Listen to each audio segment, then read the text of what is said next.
So today I'm going to be talking about painting hair. I'm going to start by showing you a demonstration of some things not to do, and then I'm going to show you a demonstration of some things you should do. Now note that even though I'm talking about painting hair, all the principles and all the ideas that I'm talking about can be applied to any subjects. I'm not teaching you just how to paint hair, I'm teaching you how to paint everything. This demonstration is in oil paints, and I'm using Gamsol as my paint thinner, and I'm going to be using linseed oil as my medium. And I'm going to be painting on Arches oil paper. If you want to get that or any other materials that I use, I put Amazon links to where you can get those below. And as always, please, if you're liking this video, hit the like button, subscribe to the channel. All right, let's get to the demonstration. All right, so the first mistake that you're seeing me make here is that I'm using a very small brush to start out with. And you want to use a very big brush because you want to just think of the hair very simply at this point, just dark and light shapes. Even though you're going to see, light shapes within the dark shapes, it's going to be confusing probably. You're not going to know how to break it down exactly. So I recommend squinting your eyes when you look at it and just getting rid of all the detail. And don't be worried about, painting some areas completely, darker and shadow, that there are some highlights. You will be able to go later and add in those highlights. It's a lot easier to add in the highlights over darks than it is to put darks back into lights. But just breaking the hair down into dark and light shapes simply is very important, because that's going to be the solid foundation that you're going to build all these complex locks of hair on top of. So if your base isn't making sense in terms of like your light source and what should shadow and what should be in highlight, the rest isn't going to make sense and you're going to get lost. All right, now another thing is, you see I'm using a pretty bright orange here to start out, and I feel like I see a lot of people not desaturate their colors enough. They see this hair with these great highlights and shadows and the depths of the hair, and they get too excited and they make colors that are way too saturated and vibrant. Like this orange, I should have desaturated with some purple or some blue. And now, even though I have kind of broken the hair down into clumps of hair, which is a good thing, I've made them all a little too similar. They're all, even though they are broken down into locks, they're all kind of the same width, they're all kind of the same length, and you really want to avoid that. Your mind's going to kind of make everything equal subconsciously. That's just what people do, though. They tend to, cut things up evenly. So when you are creating these locks here, make sure there's a variety in the shapes and the widths in your brush work, so that so it reads as natural and not these blocky chunks of hair. And now you can see down the bottom right here, since I didn't block in the hair with just dark and light shapes, I'm caught now trying to paint really small locks of hair, and I have no base to kind of build them on, so I'm going to get lost pretty quickly here and not know where to go, and I'm going to be constantly fighting, pushing, trying to put highlights in, and the highlights aren't showing up because I don't have a good dark base to build them off of. So at this point I'm just completely lost.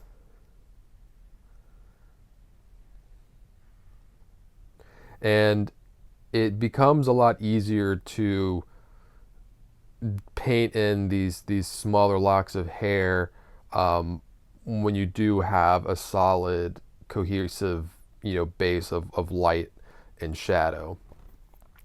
And since my hair, like I started out with a pretty saturated, actually pretty bright colors, these highlights just aren't showing up the way I want them to. Highlights are not as bold as people think, and it's better to be more sparing with them and to really pick and choose where they're going to be, and be aware of how much of them there really are. They can kind of play tricks on you, and you think there's these highlights are a lot bigger and bolder than you really think. And also, if you don't have the darks laid out beforehand, your highlights are going to be only as bright as the darks around them. So if you don't have the darks around them, your highlights just really aren't going to work. And the highlights also kind of indicate the curve and the shape of the hair, so also be aware of that and not just putting in highlights here and there to try and make it look pretty. So it's safe to say that I've gotten pretty lost in this hair right here, and I'm just putting in squiggly lines, trying to do anything I can to make it look somewhat natural. All right, before I jump into the correct demonstration, I want to let you know that if you want to see the full length version of this tutorial or other tutorials, you can so at my Patreon page, which is linked below. Okay, time for the correct way of doing things. You're going to see right off the bat that I'm actually using a much larger brush because I want to keep things simple and just look at the big shapes here. Now, this darkest dark that I'm using, I'm keeping it only for the accents. You know, I'm not overdoing it, and I'm moving on to more of a mid-tone range color to block in just the major shapes and tones of the hair. And I'm not worried about detail. You know, the places that I've painted already, there are a lot of highlights going on there, but I'm not worried about the highlights. I just want to get all the hair covered with paint. If it's, you know, too many darks, I'm not worried about that because I know I can always go back over with the lights. And I'm not using much linseed oil at this point, just the mineral spirits. I'm keeping the paint on the thin side because it's going to make it so I can build on top of it a lot easier. And you see I have, you know, incorporated lighter tones here. You know, I'm trying to figure out just the basic blocked shape of the hair and just making things make sense. And now I can go in with, you know, some lighter tones in these dark areas and start, you know, shaping the hair. And I'm not worried about putting in highlights. I'm just, you know, worried about constructing the locks of hair and getting them to bend where I want them to bend and to get thicker where I want them to get thicker. And I'm not, you know, I'm keeping the tones pretty close together. You know, the values are very close. You know, you don't see any really, you know, other than the dark accents that I laid at the beginning and lots of the hair, I'm not jumping that, you know, far in value range in certain areas. I'm taking it slow, and I'll constantly push it as the painting goes in certain areas that need to be brighter and need to be darker. But as I'm just kind of feeling it out at this point, I'm just slowly building it. You don't want to push it too hard too fast. And you see that I've broken the hair down into clumps, but they're all, you know, it's a different variety of clumps. Like I'll find one, you know, kind of clumper, you know, strand, not a strand of hair, not one hair, but, you know, clumps of hair, and I'll kind of follow it and kind of see where it goes and, you know, kind of carve it out of the hair. Then I'll find another one and I'll carve it out of the hair, and, you know, making sure they kind of intersect at similar places. And, you know, you do that enough times and you start to see the hair, you know, all of it, you know, come to life. And since I do have this solid base of dark and light, I'm not ever losing the volume of the hair and, you know, the general shape of the hair. So when I get more detail with these locks of hair, I'm not going to get lost. And see, I'm putting in some highlights now, and it's not even, you know, the brightest highlight. I'm working my way there. I'm keeping it simple and just taking it, you know, just one step at a time, because, you know, hair can get pretty complex, and if you jump ahead too far too fast, you're gonna get lost. And also you can see the hair, it's not, the colors aren't extremely vibrant. I've desaturated them a little bit, so it's given a more natural look.